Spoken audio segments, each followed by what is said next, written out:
Yadadri power plant ను వచ్చే జనవరి 15 నాటికి 4000 మెగావాట్ల విద్యుత్ ఉత్పత్తి సామర్థ్యంతో జాతికి అంకితం చేస్తామని డిప్యూటీ సీఎం మల్లు భట్టి విక్రమార్క గారు ప్రకటించారు. రాబోయే రోజుల్లో తెలంగాణను దేశంలోనే ఉత్తమ హరిత ఇంధన ఉత్పత్తి కేంద్రంగా అభివృద్ధి చేస్తామని పేర్కొన్నారు. 2022 అక్టోబర్లో నేషనల్ గ్రీన్ ట్రిబ్యునల్ పర్యావరణ అనుమతులపై స్టే ఇవ్వగా 2 ఏళ్ల పాటు గత బీఆర్ఎస్ ప్రభుత్వం పట్టించుకోలేదని తీవ్ర ఆగ్రహం వ్యక్తం చేశారు. వేల కోట్ల రూపాయల పెట్టుబడితో నిర్మిస్తున్న ఈ ప్రాజెక్టుపై ఒక్కరోజు ఆలస్యమైన రాష్ట్ర ప్రజలపై పెను ఆర్థిక భారం పడుతుందన్నారు. 2023 డిసెంబర్ 7వ తేదీన ప్రజాప్రభుత్వం అధికారంలోకి వచ్చిన వెంటనే 2024 ఫిబ్రవరిలో పర్యావరణ అనుమతులను తీసుకొచ్చి రోజువారీ పర్యవేక్షణ పనులను మరింత వేగవంతం చేశామని డిప్యూటీ సీఎం భట్టి విక్రమార్క గారు వెల్లడించారు. ఇప్పటికే 2 యూనిట్లను జాతికి అంకితం చేశామని తెలిపారు. వీటితో పాటు పవర్ ప్రాజెక్టుకు బొగ్గు సరఫరా చేసేందుకు రైల్వే లైన్, కార్మికులు, అధికారులు ఉండేందుకు టౌన్షిప్ ఏర్పాటు వంటి ప్రణాళికలతో ముందుకు దూసుకెళ్తున్నట్లు వివరించారు.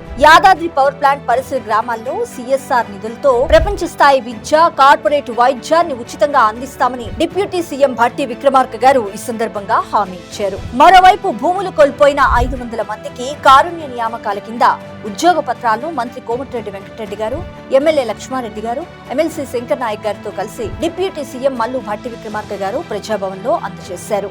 ముఖ్యమంత్రి శ్రీ రేవంత్ రెడ్డి గారి అధినాయకత్వంలో కాంగ్రెస్ ప్రజాప్రభుత్వం ప్రజా సంక్షేమం కోసం నిరంతరం కృషి చేస్తుంది. ప్రజల ఆశయాలకు అనుగుణంగా ప్రజాపాలన కొనసాగిస్తూ తెలంగాణ భవిష్యత్తును పునర్నిర్మిస్తోంది.